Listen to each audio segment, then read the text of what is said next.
शमूएल का दूसरा ग्रंथ अध्याय 16। सीबा से दाऊद की भेंट। दाऊद पहाड़ी की चोटी पार कर आगे बढ़ ही रहा था कि मफीबशेत का सेवक सीबा उससे मिलने आया। उसके पास कासे हुए कई गधे थे, जिनमें 200 रोटियां, किशमिश के 100 गूंधे, 100 ग्रीष्मकालीन फल और 1 कुप्पा अंगूरी थी। राजा ने सीबा से पूछा, इन्हें क्यों लाया? सीबा ने उत्तर दिया, ये गधे राजा के परिवार के लोगों की सवारी के लिए हैं, रोटियां और ग्रीष्म के फल युवकों के खाने के लिए हैं, और अंगूरी उजाड़ खंड में थके मांदे लोगों की प्यास बुझाने के लिए। जब राजा ने पूछा कि तुम्हारे स्वामी का पुत्र कहाँ है, तब सीबा ने राजा को उत्तर दिया, वह यरूशलेम में रह गया है। उसका कहना था कि आज इज़राइल के वंशज मुझे अपने पिता का राज्य लौटा देंगे। राजा ने सीबा से कहा, देखो, अब मफीबोशेत की सारी संपत्ति तुम्हारी हो गई है। सीबा ने उत्तर दिया, मैं आपके पांव पड़ता हूँ मेरे स्वामी राजा, मैं हमेशा के लिए आपकी दृष्टि में आपका कृपा पात्र बना रहूं। दाऊद को शिमई का अभिशाप। जब दाऊद बहुरीम पहुंचा तो साउल के वंश का एक व्यक्ति दौड़ता हुआ उसके पास आया। वह गेरा का शिमई नामक पुत्र था।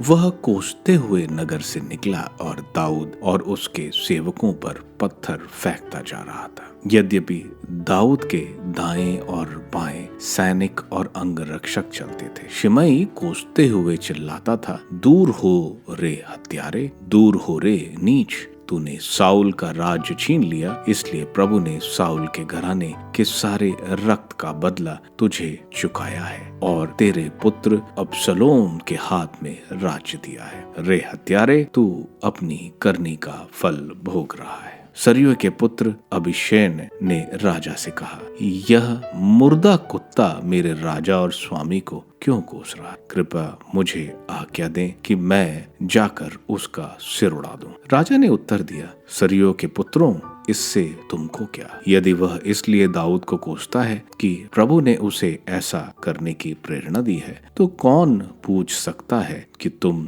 ऐसा क्यों कर रहे हो? इसके बाद दाऊद ने अभिषेक और अपने सेवकों से यह कहा, मैंने जिस पुत्र को जन्म दिया वही मुझे मारना चाहता है, तो यह बिन्याम वंशी ऐसा क्यों न करे? उसे कोसने दो, क्योंकि प्रभु ने उसे ऐसा करने की प्रेरणा दी है। हो सकता है कि प्रभु मेरी दुर्गति देखकर आज के अभिशाप के बदले मुझे फिर सुख शांति प्रदान कर। इसलिए दाऊद और उसके अनुयायी आगे बढ़ते हुए जाते थे। उधर शिमई अभिशाप देता, पत्थर फेंकता और धूल उड़ाता हुआ उसकी दूसरी ओर की पहाड़ी की ढलान पर जा रहा था। राजा अपने साथ के सब लोगों के साथ थका मांदा यार्दन के पास पहुंचा और उन्होंने वहां विश्राम किया। अबसलोम के पास हुशै। इस बीच अबसलोम सब इजरायलियों के साथ यरूशलेम पहुंच गया। उसके साथ अहीतोफेल भी था, दाऊद का पुत्र अर्की। हुशै अबसलोम के पास आया। हुशै ने अबसलोम से कहा, राजा चिरायु हूँ, राजा चिरायु।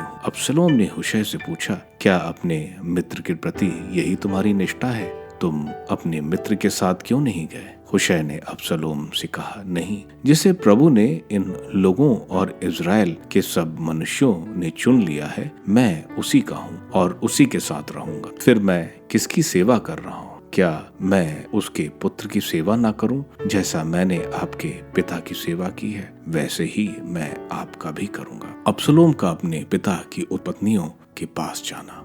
अबसलोम ने अहीतोफेल से कहा, मुझे परामर्श दो, हमें क्या करना चाहिए? अहीतोफेल ने अबसलोम को उत्तर दिया, जिन उपपत्नियों को आपके पिता ने महल की देख रेख करने छोड़ रखा है, उनके पास चाहिए। तब यदि सब इजरायली सुनेंगे कि आप अपने पिता की दृष्टि में घृणित हो गए हैं, तो उन सबको ढारस मिलेगा जिन्होंने आपका पक्ष लिया है। इसलिए छत पर अबसलोम के लिए एक तंबू तान दिया गया और अबसलोम सब इजरायलियों के जानते ही अपने पिता की उपपत्नियों के पास गया। उस समय अहीतोफेल का परामर्श ईश्वर की वाणी सदृश समझा जाता था। दाऊद और अबसलोम दोनों ही अहीतोफेल के सब परामर्श मूल्यवान समझते थे।